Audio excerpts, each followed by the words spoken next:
Depuis des centaines et des milliers d'années, les gens du monde entier se tournent vers la Bible pour obtenir des informations sur Dieu. Deux spécialistes, Mauro Biglino et Paul Wallis, défendent une interprétation radicalement différente. En recherchant la signification profonde des mots-clés de ces textes anciens, ils constatent qu'une autre histoire tout à fait différente se dessine. Une histoire aux implications énormes pour notre compréhension de la race humaine et de notre place dans l'univers. Pendant plus de 2 millénaires, les lecteurs ont interprété les textes anciens de la Bible comme des histoires de Dieu, un récit sans faille dans lequel Dieu crée les cieux et la terre, la vie végétale et animale, et finalement, la race humaine. Cependant, un certain nombre d'anomalies dans les textes, ainsi que d'intrigantes questions de traduction, laissent entrevoir une autre possibilité. Paul Wallis est un auteur à succès international, un chercheur et un spécialiste des mythologies anciennes. Au cours de la dernière décennie, Paul a étudié les mythologies et les récits ancestraux du monde entier pour en tirer des enseignements sur nos origines en tant qu'espèce et sur notre potentiel en tant qu'être humain. En tant qu'ecclésiastique principal, Paul a été docteur de l'Église, éducateur en théologie et archidiacre dans l'Église anglicane d'Australie. Le travail de Paul dans le ministère ecclésiastique a inclus la formation de pasteurs à l'interprétation des textes bibliques. Son travail de traduction et d'interprétation biblique a révélé une couche oubliée de l'histoire ancienne, avec des implications de grande portée pour notre compréhension des origines humaines et de notre place dans le cosmos. Mauro Biglino est un auteur italien à succès international, un chercheur et un spécialiste très estimé de l'hébreu ancien. Pendant de nombreuses années, il a travaillé pour les éditions San Paolo à Rome en tant que traducteur de la Bible, fournissant avec une grande précision le sens littéral des mots hébreux pour les Bibles interlinéaires approuvées par le Vatican. Il s'agit d'une discipline exigeante. L'érudit doit être rigoureux, en évitant toutes sortes d'interprétations du mot et en ne donnant que le sens étymologique littéral de chaque partie du mot. Les découvertes de Mauro le mettent en porte-à-faux avec les attentes conventionnelles du monde catholique et le propulsent sur la scène internationale, où son travail a ouvert un monde de mémoire culturelle enregistrée dans la Bible, mais caché au public pendant des siècles par une traduction erronée et les dogmes de l'Église. Ensemble, Mauro et Paul montrent que les racines d'une série de mots-clés de la Bible révèlent une couche d'informations antérieures très différente de l'histoire de Dieu associée à la Bible. Caché à la vue de tous dans les pages de la Genèse se trouve un récit encore plus ancien, qui recadre toute l'histoire des débuts de l'humanité.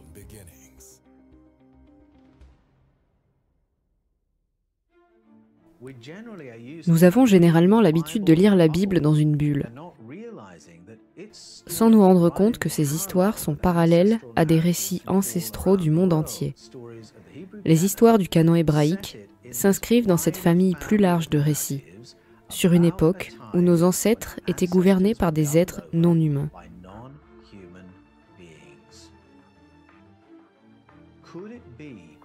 Se pourrait-il que les récits originaux nous parlent de cette époque ancienne, enregistrée par de nombreuses cultures à travers le monde, en rapport avec l'ancienne gouvernance de l'humanité, dans un passé lointain?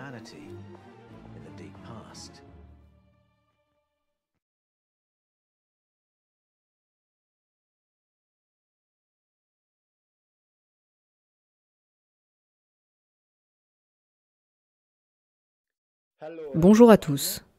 Aujourd'hui, avec notre ami Paul, nous parlons du nom le plus important de la Bible. Ce nom est Yahvé. Yahvé est évidemment le nom du Dieu présumé et est généralement traduit par Seigneur ou l'Éternel.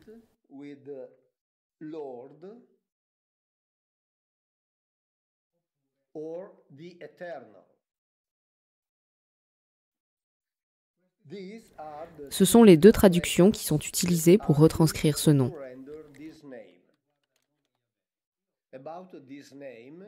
Concernant ce nom, je voulais commencer immédiatement en disant que le Vatican, en 2008, a envoyé une lettre aux conférences épiscopales du monde entier où il nous a invités à ne pas utiliser le nom de Yahvé dans la liturgie, parce qu'il n'est pas chrétien.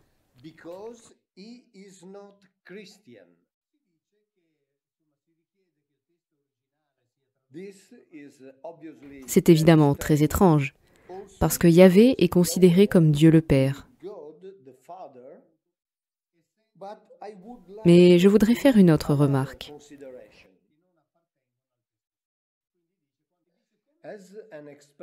Comme expression de l'infinie grandeur et de la majesté de Dieu, il était considéré comme imprononçable.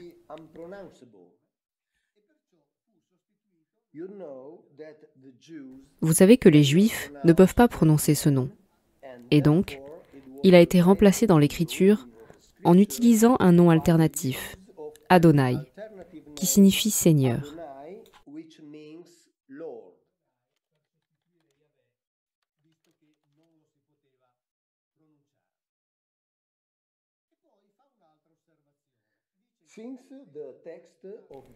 Puisque le texte de la Bible écrit en grec constitue la Bible de la première génération de chrétiens parlant grec, qui est la langue dans laquelle tous les livres du Nouveau Testament ont été écrits, même ces chrétiens, dès le début, ne prononcent jamais le tétragramme. Quelque chose de similaire se produit également pour les chrétiens parlant latin.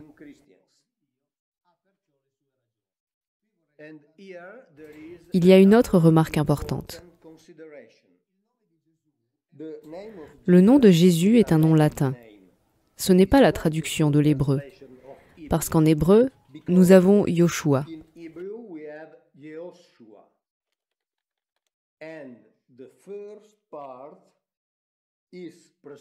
Et la première partie est précisément le nom de Yahvé contracté, parce que Yoshua veut dire Yahvé dit.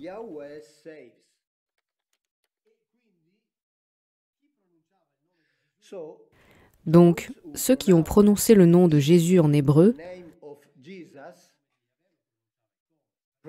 prononcent aussi le nom de Yahvé.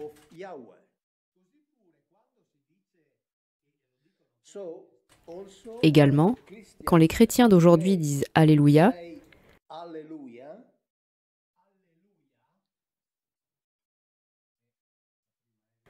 la première partie est le verbe Allélu, qui est l'exaltation, ou plutôt l'ordre, de louer Yah, qui est Yahvé.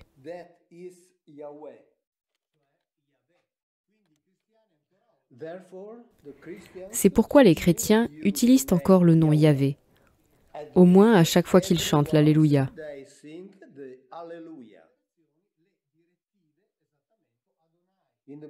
Dans la Bible que nous avons chez nous, chaque fois qu'il y a Yahvé en hébreu, nous trouvons le Seigneur ou l'Éternel. Parce que les deux termes sont utilisés indifféremment pour traduire le terme Yahvé.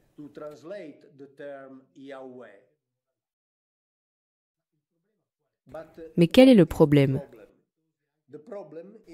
Le problème, c'est que nous ne savons rien du nom Yahvé. Mais maintenant, allons voir comment il est apparu. Allons dans le texte de l'Exode. Nous sommes au chapitre 3, où Moïse pose au prétendu Dieu une question qui s'avère fondamentale. Nous lisons dans une traduction traditionnelle, Moïse dit à Dieu, « J'irai donc vers les enfants d'Israël, et je leur dirai, « Le Dieu de vos pères m'envoie vers vous. Mais s'ils me demandent quel est son nom, que leur répondrai-je »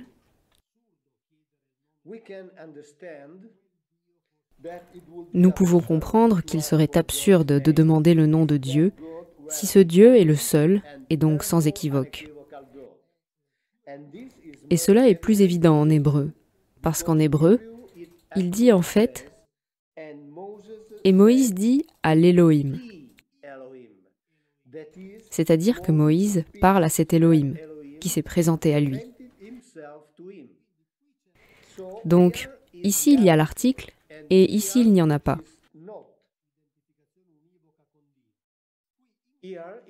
Ici, il dit à l'Elohim, c'est-à-dire à celui-là, et pas à un autre.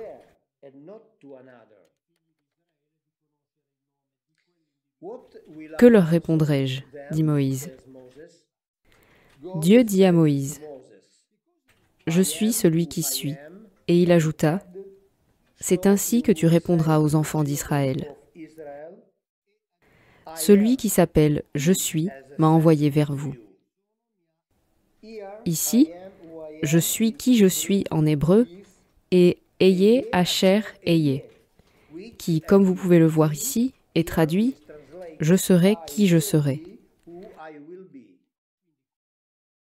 Donc ici nous avons je suis qui je suis et ici nous avons je serai qui je serai. Pourquoi y a-t-il deux traductions différentes ?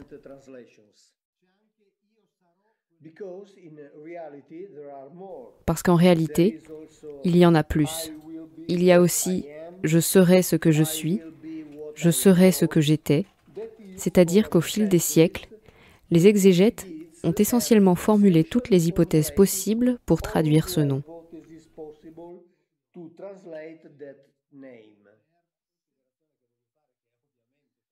Je vais faire une réflexion personnelle. En nous plaçant dans cette situation où Moïse a demandé à cet individu, en résumé, dis-moi qui tu es, ensuite je dois l'expliquer aux autres. J'imagine le grand patron à qui il est demandé par un de ses subordonnés, même s'il est le commandant choisi du territoire, on lui demande «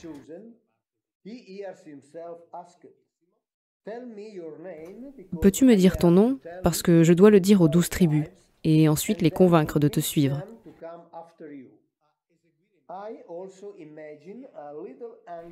J'imagine aussi un peu de colère de la part de cet individu très puissant qui lui dit « Moïse, je suis ce que je suis »,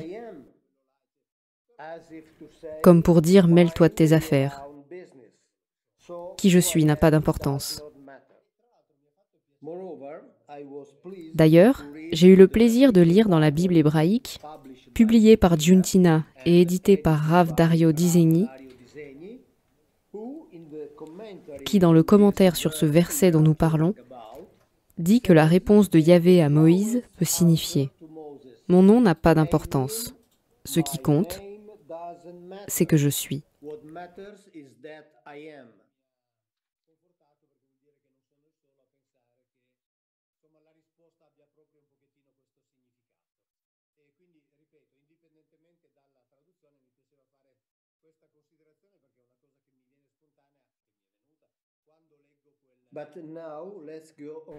Maintenant, continuons à lire comment Yahvé dit qu'il veut être appelé. Dieu dit encore à Moïse, « Tu parleras ainsi aux enfants d'Israël. L'Éternel, le Dieu de vos pères, le Dieu d'Abraham, le Dieu d'Isaac et le Dieu de Jacob. » Et en hébreu, en réalité, il y a Elohim, dit encore à Moïse. Tu parleras ainsi aux enfants d'Israël. Ici est le fameux tétragramme qui est son nom, celui que nous connaissons sous le nom de Yahvé, mais qui ici, par exemple, est vocalisé comme Yeva.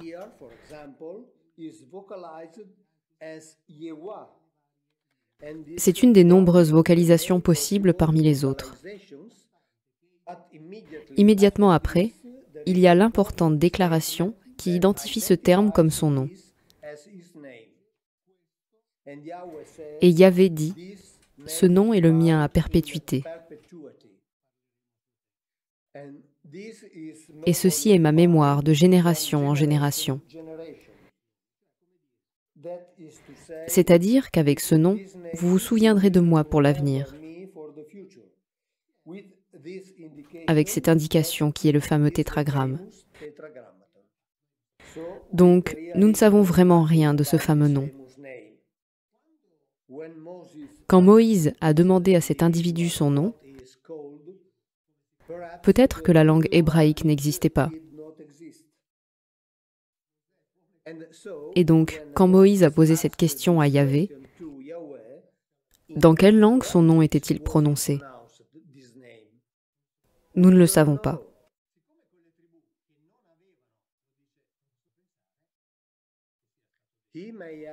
Il peut l'avoir prononcé dans la langue égyptienne, ou si Yahvé venait d'une autre civilisation, il aurait pu le dire dans sa propre langue.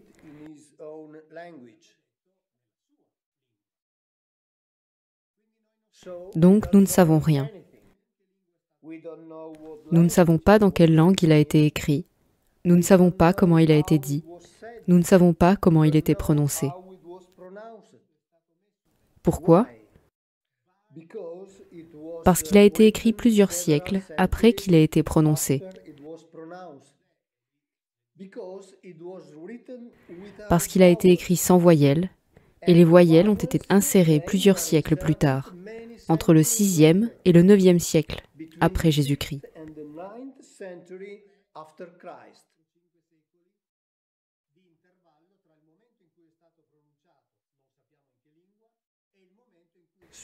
Ainsi, une longue période s'est écoulée entre le moment où ce nom a été écrit seulement avec des consonnes et le moment où les voyelles ont été insérées.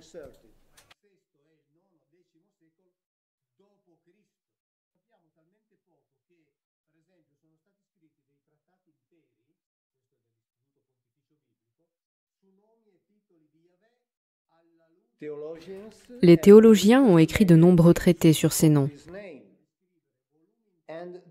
Et cela s'est produit précisément parce que sa signification est inconnue.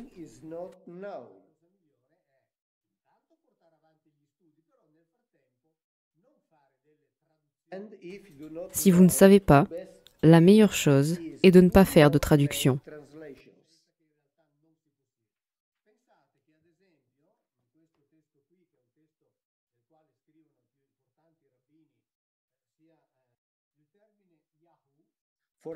Par exemple, selon certains érudits, des rabbins,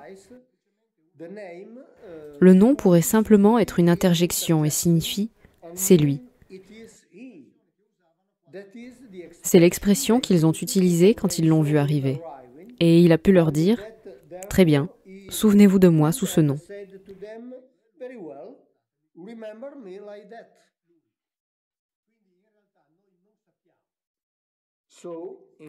Donc, en réalité, on ne sait pas ce que Yahvé veut dire. Et comme on ne sait pas ce que Yahvé veut dire, on ne le traduit pas.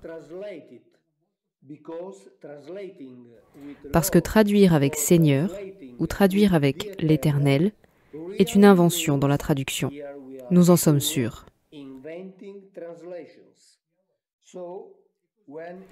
Donc, quand en français on trouve Seigneur ou l'Éternel, il y a ce qui est écrit en hébreu, Yahvé. Ainsi, nous respectons le texte.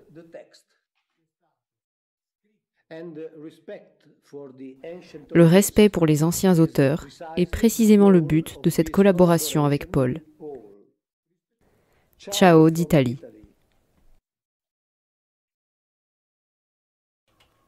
Merci, Mauro. Lorsque Moïse rencontre l'être Yahvé, il est très clair qu'il n'a aucune idée de l'identité de son interlocuteur. Lorsque Yahvé donne son nom, le nom que nous connaissons comme le saint nom de Dieu, il est très clair que Moïse n'a aucune idée de la signification de ce mot. C'est un peu comme recevoir un appel sur son téléphone, où il y a écrit « correspondant inconnu ». Vous décrochez, vous entendez une voix, vous ne la reconnaissez pas et vous vous dites « à qui est-ce que je parle ?» C'est exactement le moment où nous surprenons Moïse avec l'être Yahvé. Mais si Yahvé est vraiment le Dieu de ses ancêtres, le puissant de ses ancêtres, n'est-il pas plutôt étrange que Moïse ne le reconnaisse pas? Eh bien, à un certain niveau, peut-être pas, parce qu'il ne voit pas à qui il parle. Il peut entendre une voix, il peut voir un feu, mais il ne peut pas voir qui c'est. Mais il est surprenant que ce nom soit complètement nouveau pour lui. Je suis d'accord avec Moreau. Ce que cela nous indique, c'est que ce n'était pas un mot dans aucune des langues que Moïse parlait. Maintenant, en tant que prince de la cour du Pharaon, il est très possible que Moïse ait parlé un certain nombre de langues. Mais apparemment, Yahvé n'est pas un mot hébreu, n'est pas un mot égyptien, n'est pas un mot dans aucune langue connue de Moïse. Nous commençons avec un mystère. Il y a un très large consensus de savants pour dire que le canon hébreu a pris sa forme actuelle au VIe siècle avant Jésus-Christ. Au siècle précédent, le roi Josia avait parlé de réformer le judaïsme et de le réduire à un monde de monothéisme bien ordonné, avec Dieu et le roi au sommet, puis les grands prêtres et les prêtres, et enfin le peuple au bas de l'échelle d'une société religieuse bien ordonnée. C'est ce que Josia a entrepris. Puis au VIe siècle avant Jésus-Christ, les rédacteurs ont entrepris de procéder à la même réforme au sein du canon des Écritures elles-mêmes, en prenant cette vaste bibliothèque de livres et de parchemins et en faisant des copier-coller, pour leur donner l'apparence d'une histoire de Dieu sans faille du début à la fin, une histoire qui enseigne le monothéisme. Une partie de cette rédaction implique de prendre le nom Yahvé, qui à cette époque était compris comme un nom pour le Dieu Tout-Puissant, et de le coller sur toute la séquence des histoires du début à la fin. Donc, les rédacteurs ont importé le nom Yahvé dans des textes beaucoup plus anciens et l'ont collé dans les vieilles histoires des Élohim.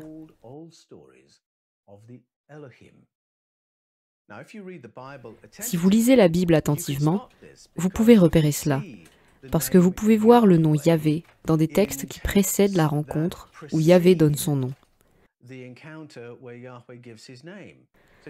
Donc, si vous avez la chronologie de la Bible, voici le début, voici la fin, et quelque part, on dit à Moïse le nom de Dieu. Alors, qu'est-ce que ce nom fait ici? Eh bien, c'est simplement qu'un écrivain, après l'époque de Moïse, qui connaissait ce mot, raconte à nouveau ces vieilles histoires en utilisant le mot qui a été révélé. Ainsi, au plus tard au VIe siècle avant Jésus-Christ, c'est à ce moment-là que le nom de Yahvé commence à être collé sur ces histoires antérieures. Et dans la rédaction finale, le canon produit avec le nom de Yahvé est là, plus ou moins du début à la fin. Un exemple de ces importations que vous pourriez trouver est dans Genèse 11, par exemple, qui est l'histoire de la tour de Babel. Cette histoire commence avec Yahvé, qui a vent de quelque chose qui se passe sur la plaine du Sinaï, et qui ne lui plaît pas. Il descend donc pour voir ce qui se passe et voir s'il doit agir. Quand il décide d'agir, le texte dit ceci.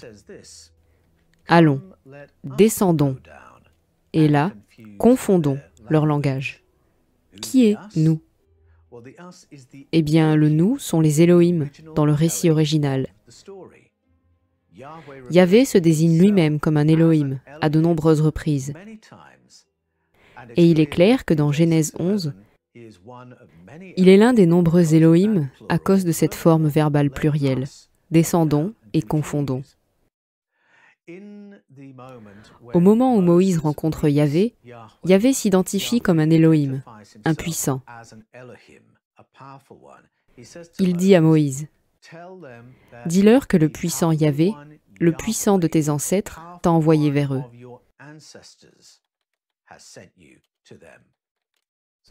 Yahvé se considère donc comme un Élohim. Cela est également clair dans les 10 commandements. Lorsque Yahvé ordonne « Tu n'auras point d'autres Élohim devant ma face. Ne travaille pas pour eux, ne te prosterne certainement pas devant eux, et tu ne peux même pas peindre des images d'eux. » Il ordonne un grand oubli. C'est là que Josué écrit « Ne servez pas les Élohim d'Égypte, ni les Cananéens, ni ceux de vos ancêtres en Mésopotamie. Ne servez que Yahvé. » Donc Yahvé est l'un des Élohim. C'est clair dans l'histoire du roi Akazia.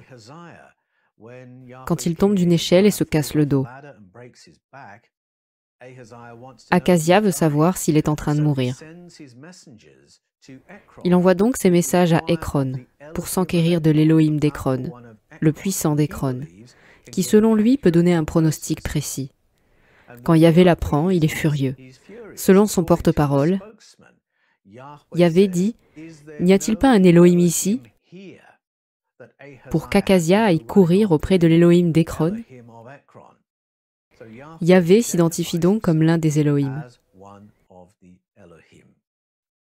Mais ce qu'il est exactement, et ce que son nom signifie, est encore un peu un mystère. Rappelez-vous, Moïse ne le voit pas.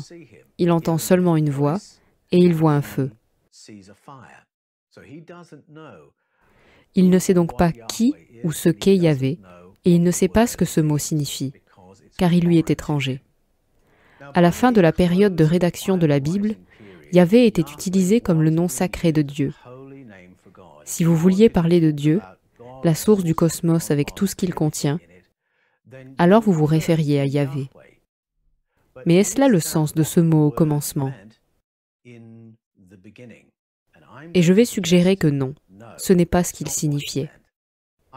Je suis d'accord avec Moreau pour dire qu'avec Yahvé, nous sommes en présence d'un mot étranger, ou de ce que les linguistes appelleraient un mot isolé. Laissez-moi donc illustrer pour vous ce qu'est un mot isolé. Dans les années 1950, les linguistes ont commencé à rencontrer un drôle de mot dans le sud de l'Italie, en Sicile, qu'ils n'avaient jamais rencontré avant. C'est un mot qui signifiait pelle. Mais la langue italienne a un mot parfaitement régulier pour pelle, qui est la pala. Alors, quel était cet autre mot? Ça ressemblait à chavallo. Et c'était un mot sans aucune étymologie dans la langue italienne. Au fur et à mesure qu'il l'épelait, ils pensaient, eh bien, ces racines ne signifient pas un objet pour creuser. D'où vient ce mot? Et il leur a fallu un certain temps pour réaliser que ce mot était apparu à une époque où il y avait eu un mouvement de retour vers la mère patrie de personnes originaires du sud de l'Italie, en Sicile, en provenance d'Amérique. Et ils ont apporté avec eux un mot américain, shovel, qui signifie pelle. Ils utilisaient simplement ce mot qu'ils avaient utilisé sur leur lieu de travail en Amérique. Ils ont continué à utiliser ce mot, et ils utilisaient le système sonore italien pour prononcer un mot américain. Ils utilisaient les conventions orthographiques italiennes pour transcrire un mot américain, shovel. C'est souvent comme ça qu'un mot solitaire fonctionne. Il apparaît dans les conventions d'écriture et le système sonore de la langue d'accueil, mais il vient d'ailleurs. C'est pourquoi soudainement vous avez ce mot qui n'a pas d'histoire, pas de signification racine. C'est un mot étranger que les gens ont commencé à utiliser. Je crois que Yahvé est ce genre de mot. Pas un mot hébreu, pas un mot égyptien, pas un mot dans aucune des langues connues de Moïse. Un mot venant d'un tout autre endroit.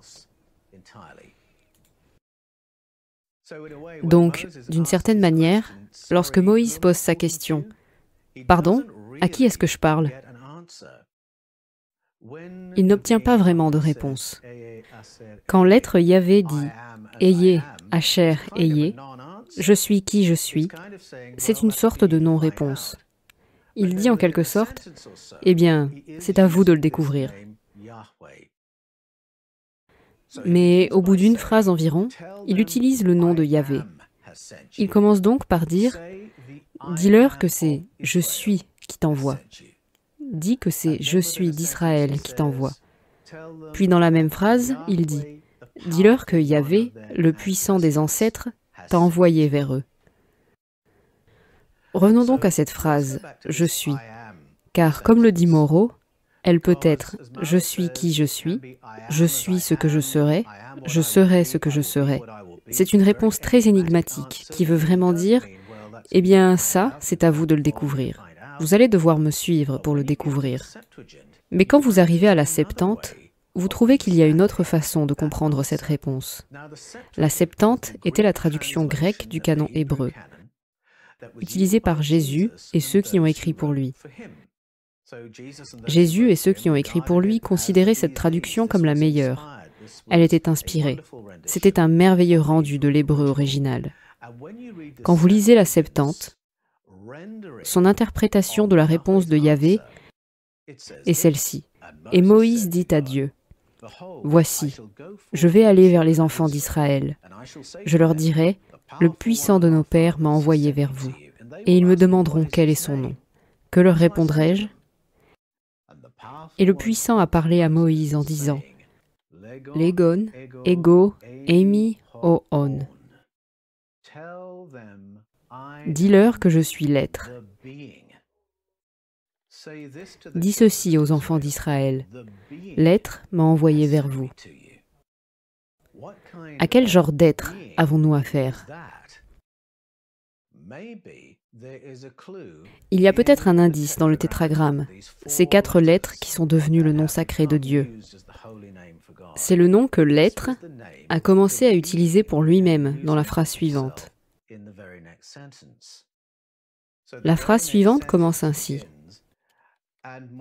Et de plus, le puissant dit à Moïse. Encore une fois, il y a cette équation. Yahvé est un puissant en conversation avec Moïse. Et de plus, le puissant dit à Moïse, dis ceci aux enfants d'Israël.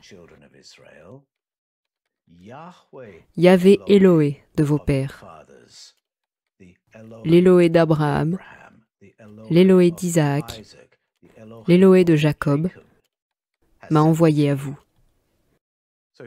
Donc, il se décrit comme un Élohé, comme un Elohim. Il utilise ce nom Yahvé, et il est représenté par ces 4 lettres, le tétragramme. Moreau dit très justement que nous ne savons pas comment cela a été prononcé. Les voyelles de Yahvé sont arrivées plus tard. Nous avons simplement les 4 consonnes. Donc, même si nous ne pouvons pas être sûrs de la façon dont ça se prononçait au début, nous connaissons les 4 consonnes du début. Cela nous en dit assez, à mon avis, pour placer cette histoire dans une famille mondiale d'histoires. Les consonnes, nous avons Y, H, W, H. Comment se prononcent-elles ? Quand vous mettez les voyelles dans le nom, le H disparaît presque. Il devient Yahweh ou Yahvé. Mais je vais avancer une petite théorie linguistique ici, et cela a à voir avec quelque chose appelé l'affrication. L'affrication est quelque chose qui se produit lorsque les langues se développent et se transforment. Et essentiellement, c'est un modèle d'adoucissement des sons, par lequel, par exemple, un T devient un Ts, qui devient un S, ou un P devient un P, qui devient un F, ou un D devient un Z, qui devient un Z. Ainsi, un mot dur comme 20 peut se transformer en 20. 20 étant construit à partir d'une version antérieure de 20. Ou milk, avec un K dur construit à partir d'une version antérieure du mot, qui devient milch. K devient H. Ceci est l'histoire du H dans Yahweh. Car avec les voyelles, il est presque silencieux. Mais si vous allez au proto-sémitique du Nord-Ouest, qui est un ancêtre de l'hébreu, le son H était prononcé de manière très différente. Au lieu de la fricative glottale presque silencieuse, c'était une fricative vélaire. Il est donc tout à fait possible que dans la prononciation primitive du tétragramme, nous ayons ce son. Pourquoi est-ce important ? Eh bien, je reviens au fait que Moïse n'est pas tout à fait sûr de qui ou de ce à quoi il parle. Il peut entendre une voix, il peut voir un feu, et puis ce nom contenant. Tout autour du monde, les cultures anciennes racontent que nos ancêtres étaient gouvernés par des êtres non humains. Ainsi, dans les traditions mésoaméricaines, dont est issue la tradition maya, nous avons les histoires de Quetzalcoatl, Cucumats, Kukulkan. Si vous allez en Espagne ou au Portugal, vous avez le Colca. Allez en Géorgie, vous avez le Kolkis. Allez en Égypte, vous avez Acher.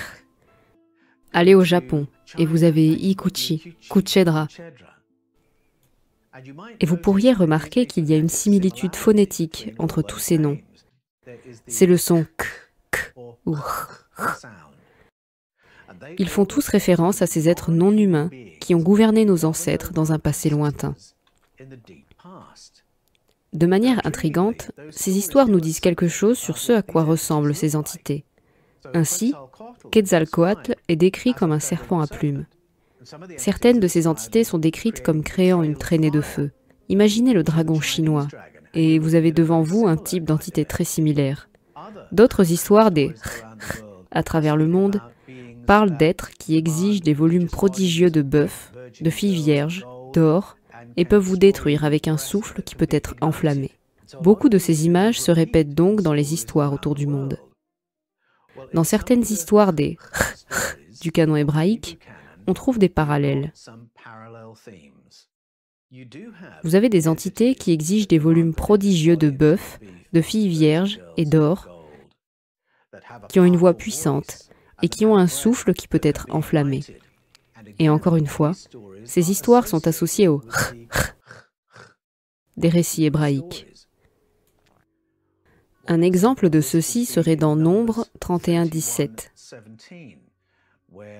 où, après une bataille, Yahvé a exigé 675 moutons et chèvres, 72 bovins, 61 ânes, 32 filles vierges et 420 livres d'or. Ça, c'est pour lui. Les êtres humains peuvent garder le reste, dit-il. Et vous pourriez penser, oh, quand il dit que c'est pour lui, vraisemblablement, c'est en fait pour soutenir les familles sacerdotales. C'est en fait des filles vierges à utiliser pour les familles sacerdotales, du bœuf pour les familles sacerdotales, de l'or pour les familles sacerdotales. Sauf que ce n'est pas comme ça que l'histoire est racontée. En fait, quand vous arrivez à la Septante et que vous lisez le livre de Bel et le dragon, une distinction très claire est faite entre la culture babylonienne qui prétend avoir une entité qui a besoin d'or, de bétail et de filles vierges, alors que ce sont vraiment les prêtres qui profitent de tout cela.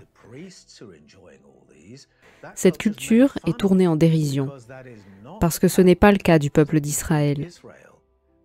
Les prêtres ne font pas semblant. Il y a vraiment un puissant qui exige tout ce tribut.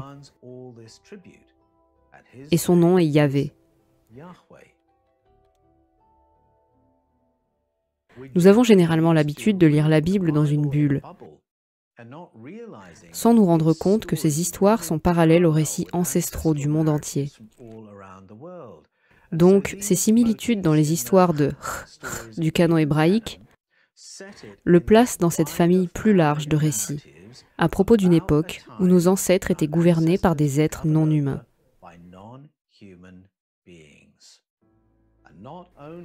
Non seulement les histoires du bœuf, des filles vierges et de l'or sont répétées, mais quand il y a des descriptions données de l'entité dans les histoires de on retrouve des plumes.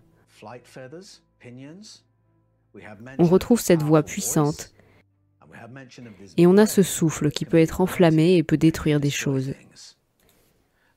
Il existe donc de très nombreuses corrélations qui placent certaines des histoires anciennes du canon hébraïque dans un contexte beaucoup plus large. Se pourrait-il que les histoires originales de nous parlent de cet ancien temps, retranscrit par de nombreuses cultures à travers le monde, en rapport avec l'ancienne gouvernance de l'humanité dans le passé lointain? Il y a des indices dans la Bible elle-même qui laissent penser que c'est le cas. Mais l'un des plus puissants se trouve dans Josué 24, lorsque Josué dit « Ne servez pas les Elohim d'Égypte, servez seulement Yahvé ». Si vous insérez les noms dans ces textes, alors ce que Josué a dit est « Ne servez pas les Acher d'Égypte, servez Yahweh, notre puissant ». Dans ce que dit Josué, les noms Acher et Yahweh sont si proches et le type de service équivalent qu'il est fortement suggéré que le personnage faible de Yahvé des histoires s'inscrit dans une panoplie d'êtres anciens que nous avons peut-être même oublié comment imaginer.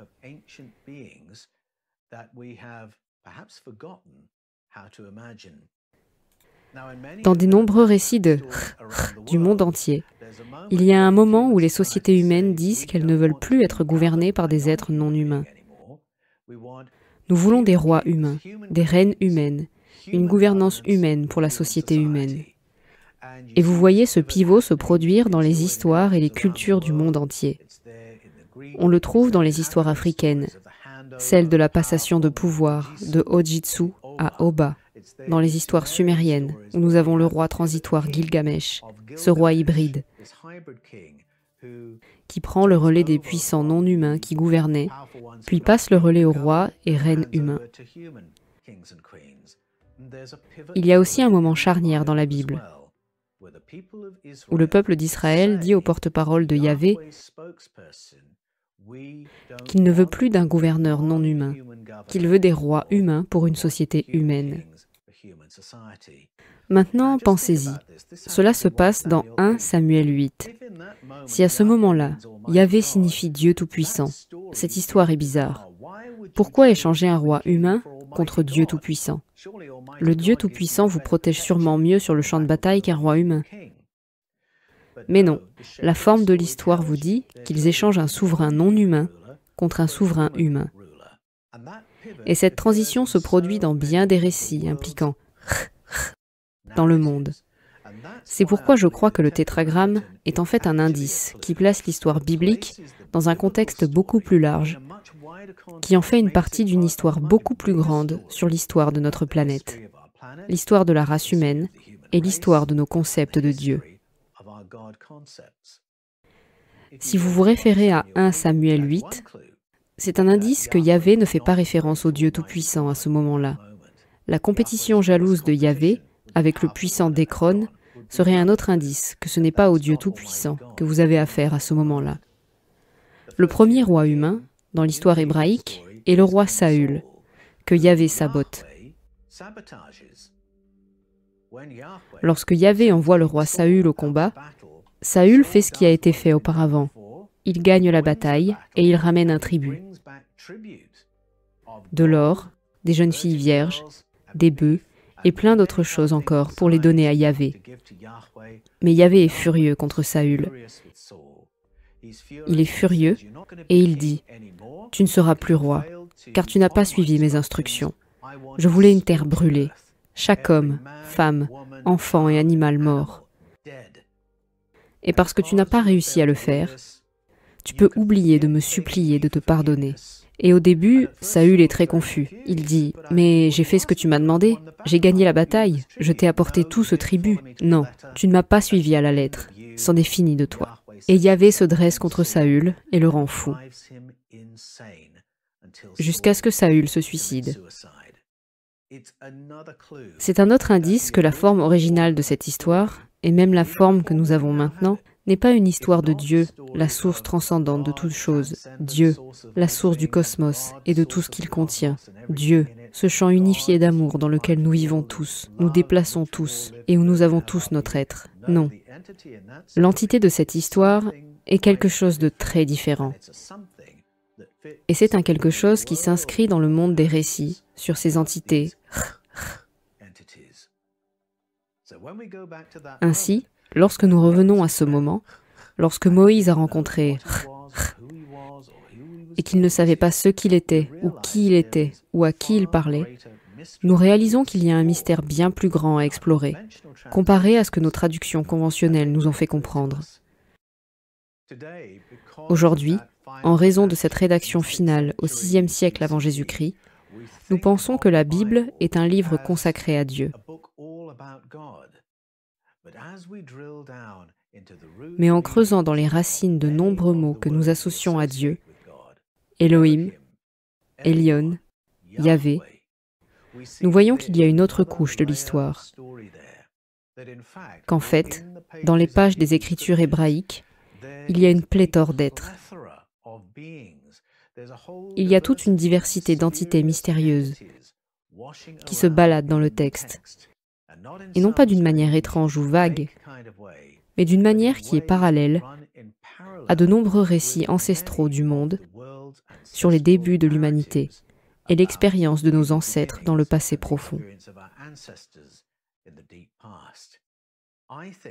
Je pense que la signification de ces mots, Elohim, Elion et Yahvé, nous invite à retourner au texte, pour les regarder à nouveau, et à réaliser que beaucoup des histoires que nous avons supposées être des histoires de Dieu sont en fait des histoires sur quelque chose de tout à fait différent. L'édition finale de l'Ancien Testament de la Bible, le canon hébraïque, comprenait la superposition d'une théologie magnifique et profonde sur des textes anciens. Malheureusement, traduire par erreur des souvenirs ancestraux traumatisants comme s'il s'agissait de rencontres avec Dieu est un choix lourd de conséquences.